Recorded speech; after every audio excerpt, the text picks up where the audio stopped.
we have something scary and spooky. Speaking on abandoning YouTube channels and forgetting like to upload, being consistent, right? Being really consistent YouTube, right? We have YouTube channels abandoned for disturbing reasons.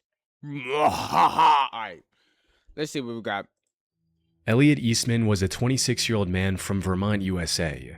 He spent most of his early years in the tiny town of Heinsberg. Life there was calm and peaceful, but with a population of less than 600 residents, it was also quite boring. Elliot wanted to do something more with his life. So, with his love for nature and exploration in mind, he saved up some money and traveled to the Philippines near the end of 2023.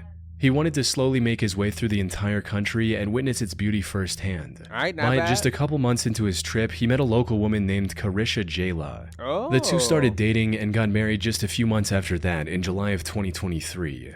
Then in January 2024, Elliot started posting videos on YouTube documenting his life in the Philippines with his wife. His videos were simple, without any over-the-top music or crazy editing effects, but they felt authentic and real, allowing him to amass So he was like one of them YouTubers that like document their life for no reason. Gotcha. A small but dedicated fan base. Talk to me. Though his content took a massive shift in May 2024 when he decided to move to the beachside village his wife was from in the Cebuco municipality. Unfortunately, it wasn't long before this spiraled into the worst decision he'd ever make. You see, Cebuco is part of what's known as the Red Zone in the Philippines. Put simply, this is the most dangerous section of the country, especially for foreigners. Armed robberies, kidnappings, and even murders are not uncommon in this region, with over 40 Westerners going missing there in just the last decade. However, Elliot was well aware of this fact, as evident from his channel's description, which read, "I'm Elliot Eastman. I am 26 years old and I came to the Philippines about a year and a half ago where I met the love of my life deep in the mountains of the Red Zone of the Philippines. I will be showing you my day-to-day life as the first and only foreigner to have ever lived here in Cebuco for a long period of time." He mentioned the danger in some of his video titles as well. But despite the threat to his life, he still wanted to build a life in Cebuco. So he rented an apartment and even built— That's real love. If you really think about it, that's real love. You're going to one of the most dangerous places to be where your wife is from. And you could like choose to go to California, Florida, maybe Europe, maybe. But you choose to go where she's from. That's real dedication and that's real love. I really hope this dude gets $1 million. Let's hope for that. To have ever lived here in Cebuco for a long period of time. He mentioned the danger in some of his video titles as well. But despite the threat to his life, he still wanted to build a life in Cebuco. So he rented an apartment and even built his own grocery shop near the beach, all while documenting the entirety of his journey on YouTube. Now, there were times when he felt threatened and had to hide from some locals to avoid getting in serious trouble. But despite the somewhat dire circumstances, Elliot was enjoying his time in Cebuco and slowly building the life he wanted. And he looked However, strong too. just when things were starting to look up for Elliot, tragedy struck. The incident took place on the night of October 17th, 2024. What happened? When, after doing several short live streams throughout the day, Elliot went offline and sat for dinner with his wife and her parents. But then, a few minutes later, 4 men with guns barged into their home and started telling Elliot to go outside. These men were also wearing outfits similar to those of the Filipino police, likely in hopes of making Elliot more cooperative. Elliot, however, saw through their disguise and tried to run away. Unfortunately, that's when things went from bad to worse. One of them opened fire and ended up shooting Elliot twice, once in the leg and once in the abdomen. They then dragged him onto the speedboat they had docked near their home and sped off into the darkness. This was the last time that anyone saw Elliot alive. By the time the police launched a search and rescue mission, the kidnapper's boat was nowhere to be found. What the fuck? The investigation then went on for nearly a month until the 12th of November. But when the police eventually located the kidnappers, they were forced into a shootout, resulting in 3 of the 4 culprits losing their lives.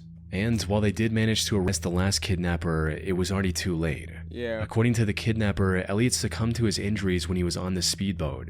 So the kidnappers simply threw his body overboard to hide the primary evidence of their crime. Unfortunately, the police were unable to locate his remains and pronounced him officially dead in December of 2024. However, one question still remained unanswered. Why? Why did these 4 criminals target Elliot? Well, the simplest explanation is also the most likely one. They just wanted to kidnap him for ransom. Carisha even had a first-hand experience with this, as back in high school, one of her Canadian classmates was kidnapped and held for a ransom of $50,000 US. God That said, damn. there's also a second potential explanation that has to do with Elliot's side business. You see, while operating his grocery store, Elliot also started lending the locals money for 20% interest. A local loan shark He was likely a saw him good as a man. competitor and sought to eliminate Elliot before he took away any more of his Idiots. business. This would also explain why the intruders were so quick to open fire if they wanted to hold him for ransom. Regardless of their motive, the end result was the loss of a young man trying to make a life for himself with his wife in a foreign land. Yeah, like, His YouTube channel now sits abandoned, with its many uploads remaining as proof as the life he once lived. R.I.P. bro. R.I.P. bro. Benjamin Pardoon, known online as Warner the Goobermeister, was a comedian creator on YouTube who Pardoon, What known kind of username was that? online as Warner the Goobermeister, Alright, bro. was a comedian creator on Alright, YouTube bro. who primarily focused on creating a genre of memes known as YouTube poops, which is a subgenre of online humor that revolves around taking clips from other shows, usually cartoons, and editing them to have a bizarre, often nonsensical tone. Over time, Benjamin's channel had amassed over 8.7 million views, making him a well-known name in the YTP community. But after his upload on December 21st, 2021, he suddenly vanished from the internet, leaving his fans wondering what could have happened. Unfortunately, the reason for his disappearance was far more tragic than simply getting bored and moving on from the channel, as most of his audience had assumed. The incident took place on the 27th of January 2022, when his older brother Chris tried to contact him many times but didn't hear back. Left with no other option, Chris called the police at around 8 p.m. to check on his parents and little brother. When the officers arrived at his house, the lights were on, but no one was answering the door. After repeated knocks, the officers knew something was off, so they decided to break in. But nothing could have prepared them for the horrific scene they saw behind that door.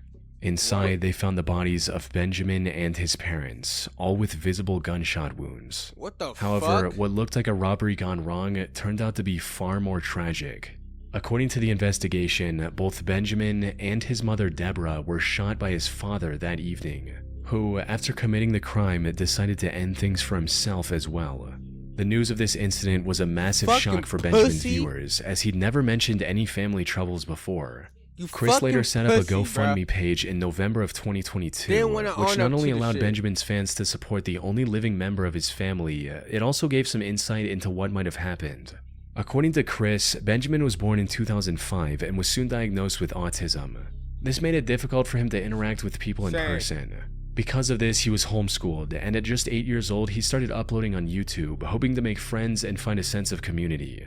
Sadly, Benjamin's condition was far from the only challenge their family had to face. Deborah was also suffering from nerve damage after an accident, and the father Gregory had also gotten in a car accident in the past and could barely walk. On top of that, the family was also struggling with severe financial issues, which could explain why Gregory felt the need to take such a drastic measure, seemingly out of nowhere. As Chris puts it, "My dad was a proud man. He was ashamed to ask or seek out help." Although Benjamin's content was somewhat niche, it left a big impact on those who came across it, with some even uploading new videos in his style to keep his memory alive. Wow. R.I.P. bro. Harley Dilly was a YouTube channel run by a 14-year-old teenager from Ohio with the same name. Oh, He created the he's from channel in 2013. Ohio.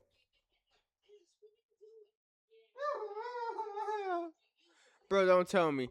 Don't tell me. Do not tell me this nigga died too. Do not tell me.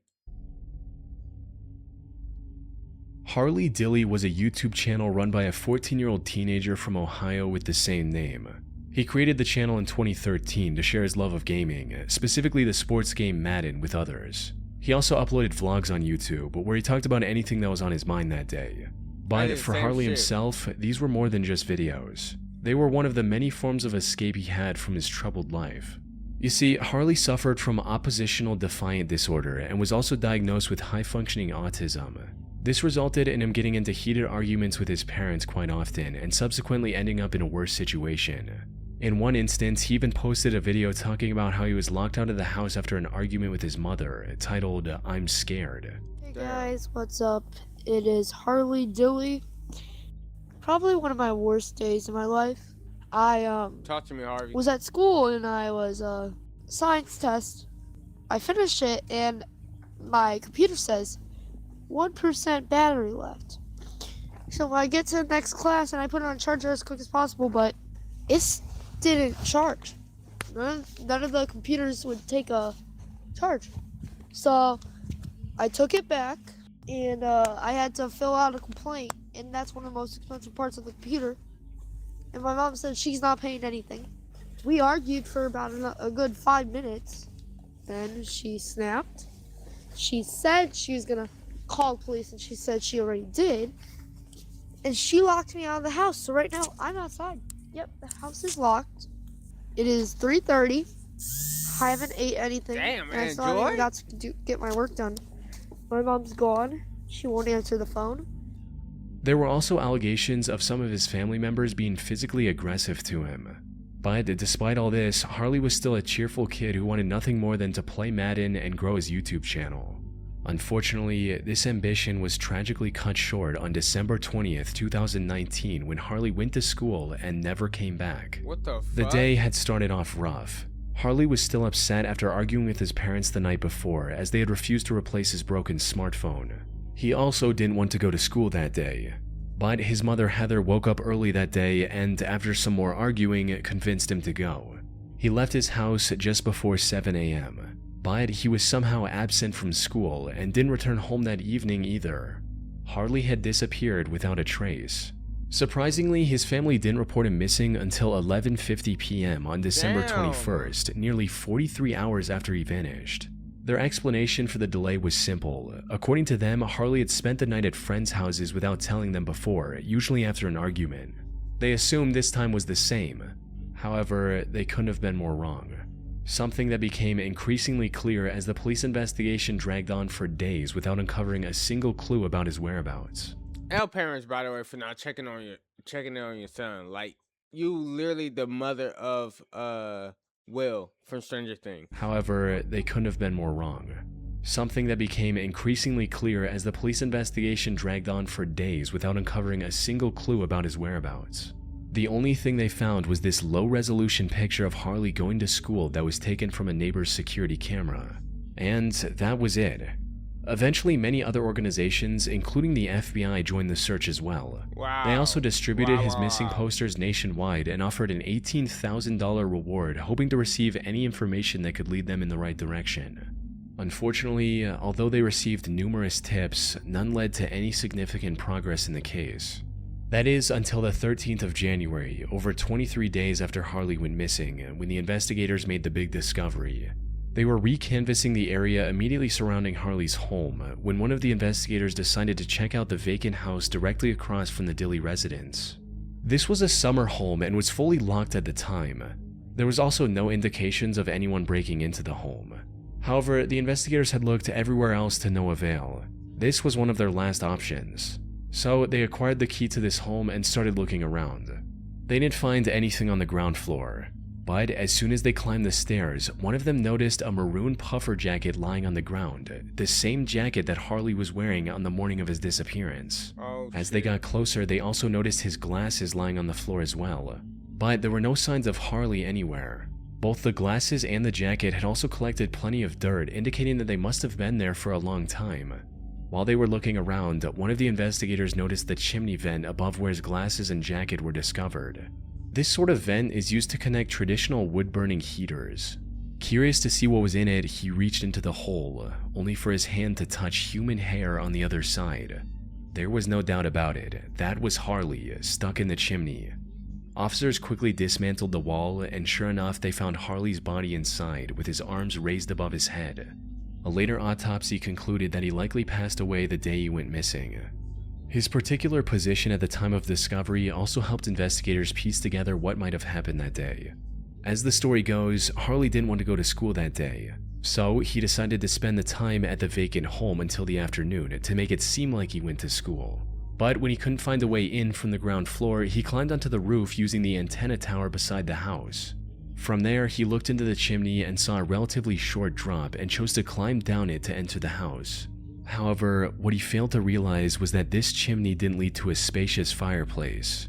Instead, it only connected to a couple of small vents for heater exhausts, leaving him stuck at the bottom. Due to the way he climbed down, his jacket was likely halfway removed already. So he pushed it through the vent to free up some space, and his glasses fell through as well. Sadly, there was nothing else he could do in that position. What? His chest was pressed tightly against the chimney's wall, making it impossible to breathe, resulting in him slowly succumbing to asphyxiation. Put simply, this was nothing more than a tragic accident. Now, given this conclusion, Harley's case should have ended there. However, some people, especially as YouTube viewers, weren't satisfied with the official report. Yeah. Many of them believed that this wasn't an accident at all. Yeah. Rumors started going around the internet that Harley's death was actually a murder committed by his own family. What the fuck? One of the first big points of contention was his jacket, since in one of the evidence images it could be seen hanging from the door. These critics claimed that this was proof of the whole story being a lie. Some also argued that the shoes he was wearing in his last picture didn't match the ones the investigators found on him. However, despite the skepticism, the police stuck with their initial report. As for the jacket issue, that turned out to be nothing more than the result of one of the inexperienced investigators mistakenly moving key evidence. That said, whatever the truth may be, it doesn't change the fact that the YouTube community lost a genuine and passionate creator. Yeah. R.I.P. R.I.P. Idiots. Nicholas Sonderegger was a 28-year-old YouTuber who Idiot loved two parents things. not checking on their kid. You should have watched your kid to school. You fucking retarded, bro. Now your son. Now you feel. I know you feel so much regret now. I feel so bad for that child. A genuine and passionate creator. Nicholas Sonderegger was a 28-year-old YouTuber who loved two things in life: longboarding and dancing. He uploaded nearly 80 videos of himself doing both of these on his channel named Sunspeak, though his ultimate dream was to become a professional dancer. By 2017, he was living in San Diego with his friend Austin to try and make his dream come true. However, the two were completely broke and couldn't afford California's high rent prices. Damn. So, with no other option, the two decided to live in tents or random trailers they could find in the Salton Sea area. Salton Sea used to be a popular tourist destination at one point due to its status as an oasis in the middle of the desert. But the water and the surrounding area became extremely toxic over time, turning it into a complete ghost town. On the flip side, this also made living there essentially free, which is what Nick and Austin were after. But what neither of them knew at the time was that the true danger of Salton Sea had nothing to do with its toxic climate. This danger came face to face with the two on the night of September 9th, 2018 at around 2 a.m. They were asleep in their tent when suddenly they were jolted awake by an extremely loud scream coming from the tree line not far from their camp. Fearing for their safety, they decided to just ignore it altogether and go back to sleep. Or that's at least what Austin thought. For some unknown reason, Nick later decided to go investigate the scream on his own after Austin had fallen back asleep. By the time Austin woke up the next morning, Nick was gone. He tried looking around for his longtime friend around town and discovered his flashlight lying on the ground just a block away from their tent. He immediately contacted the police and reported Nick as missing, who began looking for him almost immediately. But all they found was one of his boots, his pants, and his knife sleeve. His other boot, as well as his wallet and keys, were missing. More importantly, Nick himself was nowhere to be found. What made the situation even more bizarre was what happened days later. Austin returned to the same area he had already searched, but this time he found Nick's shirt and hat lying there, items that weren't there before. In other words, someone had likely placed them in that spot later. Sadly, the identity of this person was never uncovered, leaving Nick's case a complete mystery to this day. Nick's family has set up a website with all the information they have. They've also announced a $10,000 reward for any useful information. But despite these efforts, the case has remained cold. In fact, there are so few clues that I wasn't even able to find any solid theories either. Some have speculated that Austin might have killed Nick and hidden his body. However, the police investigation uncovered no evidence of foul play. There's still a chance that some unexpected discovery would crack this case wide open. I think it was probably off an But acid until and ran then, away. Nick's disappearance remains an unsolved mystery, and his YouTube channel remains abandoned. Okay, that was scary and uncomfortable.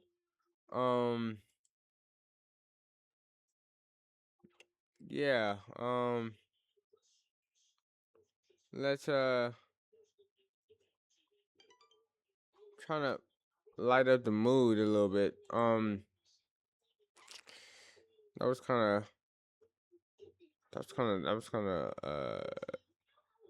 Yeah.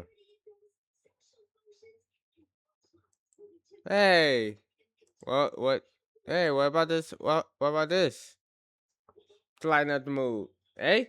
The Papa's game series has been a beloved collection of flash games for millions of players since the mid-2000s. What y'all know Yet for about years, nobody has tried to figure out Papa's how games? or why these games have the major events they do. Through over a decade of games, I believe that I have found an inescapable By the way, RIP to all the people that passed away. Let y'all know. RIP. RIP.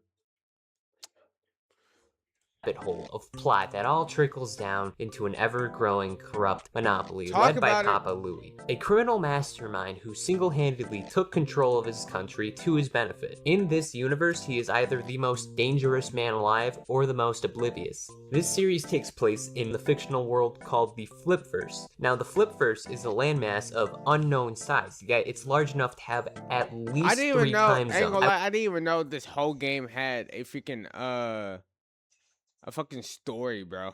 Like, what the fuck? I thought it was just food. I was initially considering the idea of the map being 1,000 by 1,000 miles. The island is definitely large enough for a modernized society with multiple towns, as every game tends to be in a different major location. A more similar comparison would be the largest island of Hawaii, for example, which would be slightly larger than 10,000 square miles. Also, assuming that the release date of each game is considered the point that the opening cutscene plays at each game, we can assume that at some point, likely years before the first game, in the town of Tastyville, Papa Louie opens a pizzeria. He names this pizzeria Papa's Pizzeria. At some point, Papa Louie decides to host a free pizza day, like the nice guy he is, which leads us to November 6, 2006. Free pizza day has arrived. It's pretty nice of him to do this for the community, This came but out in Louie and Roy have a 2006? ton of work to make up for What? it. And as a result, Louie makes sentient pizzas on accident, and as punishment, Louie, Roy, and over a dozen innocent customers are sent to Munchmore,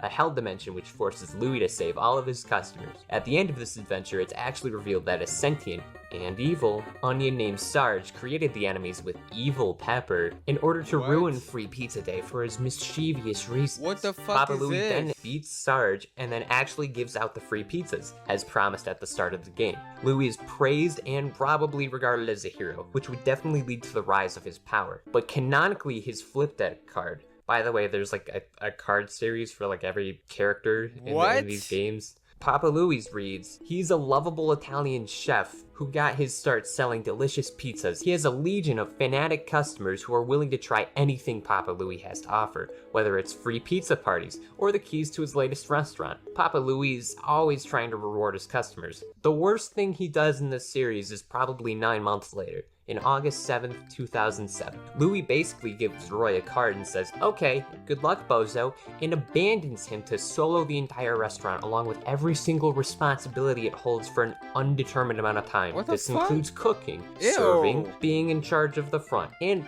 probably pizza delivery still. But he's only paid in tips, and that is bad. Papa Louie only returns when Roy receives all the gold medals in the pizzeria. During his time missing, Papa Louie is off doing stuff, I guess, and wouldn't expand his empire further for another 3 years. 3 years later, December 6th, 2007. This is the legacy of Papa's Burgeria. In the neighboring town of Tastyville, in Burger Burr, Rita/Marty find a golden ticket in their mail, which is also a map for a scavenger hunt. When your character reaches the Burgeria, Louie makes his grand return with Roy, also being there, I guess. Who's running the pizzeria? Nobody knows. Nobody knows.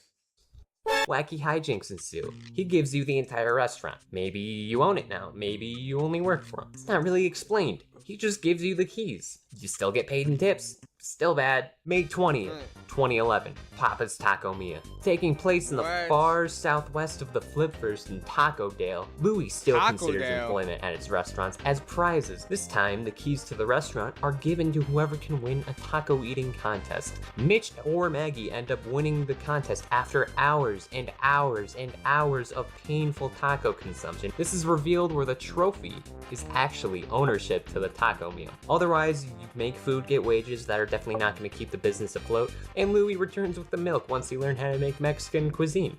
Hooray! August 5th, 2011 is when Papa's Freezeria takes place. For the first time in Papa's Hey, that was history, one your of my character favorites. decides to find That's a the job one with the, instead of being a victim milkshake. of peer pressure. August 5th, 2011 is when Papa's Freezeria takes place. For the first time in Papa's history, your character decides to find a job instead of being a victim of peer pressure or getting ownership. Alberto or Penny apply for a job on a deserted island. The manual they're seen reading promises stress-free work and has a solid population of 12. But right after you start your first day, Louis comes in with a cruise ship named the SS Louis for what I would assume is for vacations or visiting, or this is something else.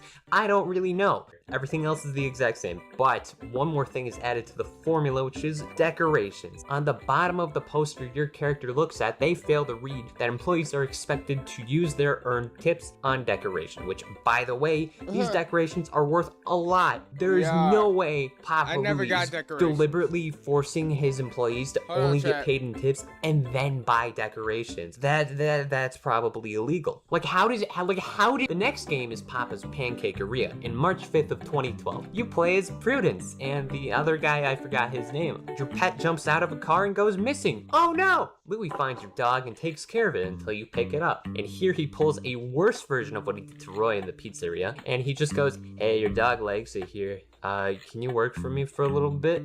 Bye. June 13th, 2012, Chuck/Mandy win a free trip to Starlight City. They get dropped off next to a giant roulette wheel where he's just watching. You get a spin that may or may not have been rigged, but who cares? You just won Papa's Ringeria. But if Starlight City is far enough to warrant a free trip, how would this make it remotely tolerable for you to work there if you need a free trip to get to Starlight City? That's like living in Ohio and then winning a free trip to Seattle and then being told to work there. You can't do that. Louis, what is wrong with you? That doesn't make sense. It's rigged for the start. From this point on, Louis doesn't end up giving away restaurants or anything. He just does some pretty nice things, and there's definitely a shift in his actions at this point. Most of these are just him hiring people that are in a bad situation or need assistance. He's a little confused, but he's definitely got the spirit. November 19th, 2012. Taylor and Peggy love baseball in Tastyville. Everyone loves baseball in Tastyville. They love pizza and baseball, like all flip variants. These silly billies fail to get a seasonal ticket and decide to work at Papa's Hot Doggeria in order to watch the games for free. So everyone's shocked. They actually have to work and make the hot dogs while watching the baseball. I never played that one. Otherwise, what's the point? I like that one. June 5th, 2013. It's Free Burger Day. Hey, wait a minute. June 13th, 2013. It's Free Burger Day. Life in Papa's Burgeria has massively improved for everyone. There are 2 whole employees now. That's double the staff that we saw in 2010. One of them even has a car. The restaurant is full of free fellows on Burger Day until a strange shadowy man wearing a thick jacket and fedora throws a warp coin. By the way, keep track of the warp coin. This is going to be pretty important later on. They throw it into the tip jar, which brings back Sarge and all of the evil food from Munchmore. Oh no! The strange man is actually Ravy What is it from Manish. 1 out of 10? Who is he? To you. I don't know. What does he want to do? I don't know. But he sure is bad. And we gotta beat the Burgers Illas to save the day. Eventually, same thing as before, everyone is saved. 3 out of and 10? the employees rescue Louis, who was a war prisoner at the moment, because I guess he was too strong in the first game. And then everyone moves on because there's no reason at all to be sad on Free Burger Day of all days. August 7th, I listened to the first song. Louis and Roy get the approval to make a cupcake bakery in Frostfield, which is pretty dang far away from everyone else and everything else. Your stupid character drives into Roy's car, and Louis says, don't worry, you can pay it off by working for me. And he lets you work at the bakery to pay it off. And then you do. That's it. That's the entire, that's all of Cupcakeria. December 9th, 2013. Things get bananas. This game's plot is a love story following the elderly and the man of class, Eduardo, as he engages to Olga.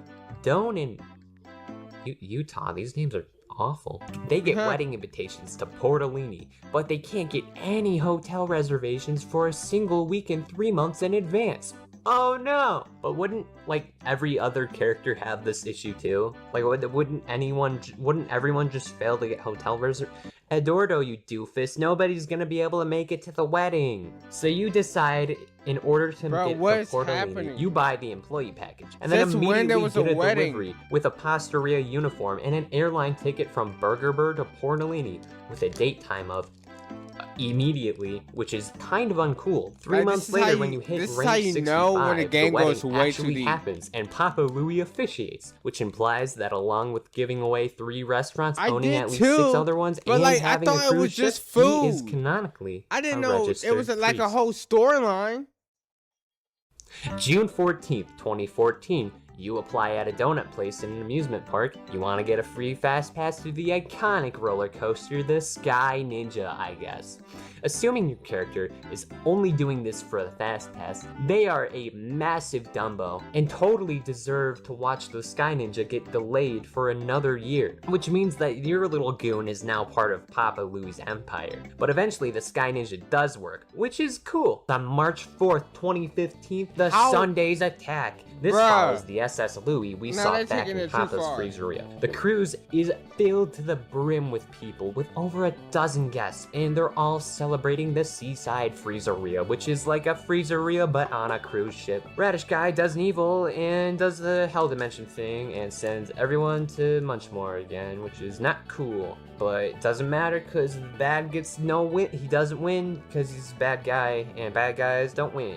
Everyone celebrates their victory by running off the ship as fast as possible. The next game takes place on June 10th of 2015. If you are lactose intolerant, please cover your ears because I'm talking about Papa's Cheeseria in Toastwood. Oh, yeah, I played the that iconic one. band Scarlet played that and the one. That was- Shakers that are was a gonna good one. perform on opening I night. think that was But the right last one I after played. checking in with Louie, all the equipment is stolen. I was because just of bored the back in high situation. school. Scarlet and or Rudy have to work and earn money to get new equipment. Honestly, good job, Louie. That's pretty dang respectful. You understood the situation and you tried to help. After months of working, you reach rank 65. The cool man policeman Hank arrests Guy Mortadello, but all the equipment is returned, and they have a concert at the grilled cheese restaurant. Hooray! March 14th, 2016. Cecilia, or Tim with 2 M's instead of 1, find a dream job working at a dance studio in their local Whisk View Mall.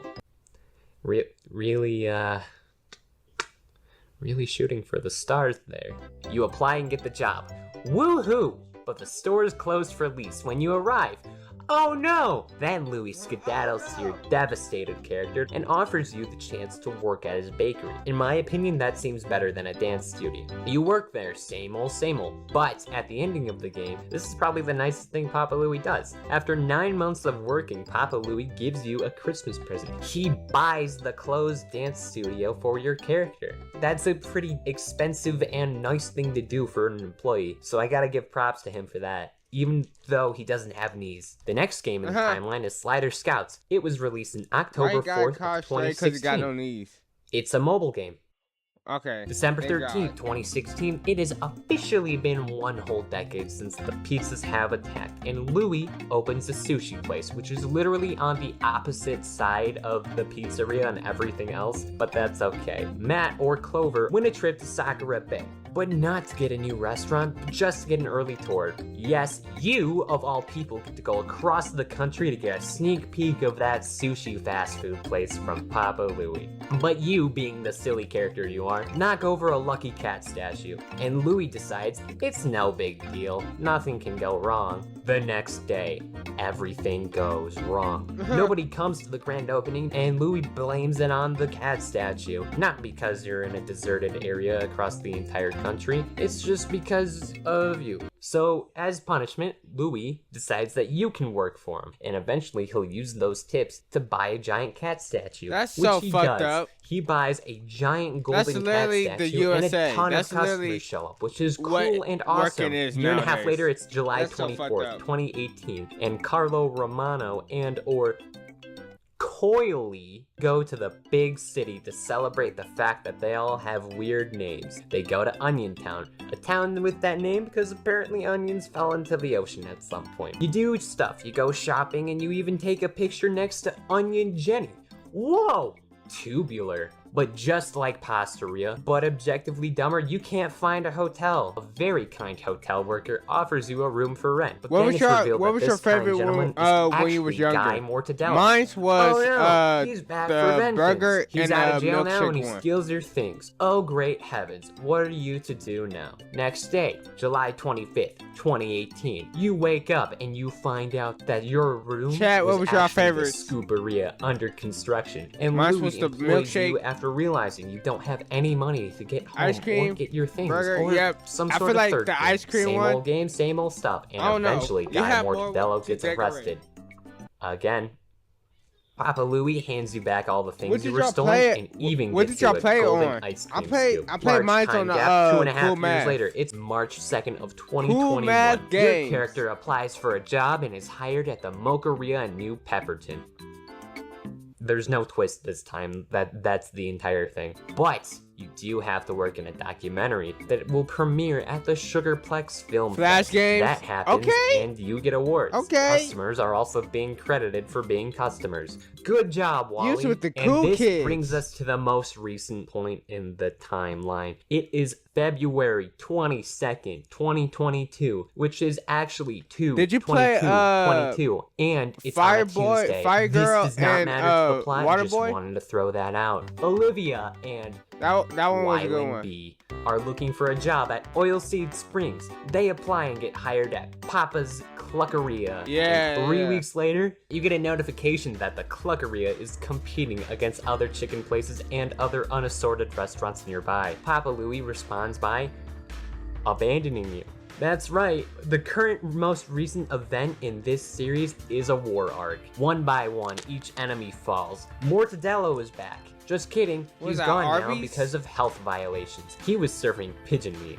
As Valentine's Day approaches, which would mean that we're currently in February of 2023, New Coop closes because investors how like many Cluckeria games? slushies more, I guess. That's it, that's their entire thing. Summer of 2023, the Crumple sisters have a new recipe at the Crumple family chicken restaurant place, and it's actually the secret formula that was stolen from Papa Louie. Papa Louie returns and the Crumple sisters are questioned for stealing Papa Louie's Krabby Patty secret formula, and as a punishment they are thrown into a maximum security this prison with sounded no like. chance of escape. The chicken sandwich wars are over, and Papa is victorious. But just kidding, the following day, it's revealed that the Crumple sisters used a warp coin from when the burgers attacked, all the way back in 2013. At this point, and that's from what I can tell, everything that's gone on. I have no idea Alright. how Papa Louie is such a tyrant he is. I have Yeah, no like, idea bro, what all what of the these fuck? customers do in their free time This is a besides eat crazy food at timeline. unassorted restaurants across the country, and I have no I didn't idea even how know large the it actual was country that is. crazy Is it even a timeline to country? where it's Is it weddings? an island? Is it the entire To where it's weddings, freaking aliens, and a whole world. Like, I really thought it was just food and shit. I was really little playing the game with just food. I did not give a fuck about that story, bro. planet? Ooh, how about Run? Did y'all play Run when y'all were little? Run and Run 2. I was so good at Run 2, bro. I don't care. No one could touch me. I don't think you should care either. This is a silly cartoon series about cooking food. The characters don't even have knees. You I like want to see Run Roy One be more? successful. Hell yeah. I want to see redemption arc for Guy Mortadello. Well, I want to One see what Run the was Crumple crazy. sisters are up to. But maybe, just maybe, we'll find out what all of these characters have in store in the next installment, or at least what I think the next installment will be, Papa's Stir Fryeria. Alright, bro. Okay, but seriously, how did he afford the SS Louis? W video. Ain't gonna lie. I did that to get our mind off of what happened, but ain't gonna lie, cool shit.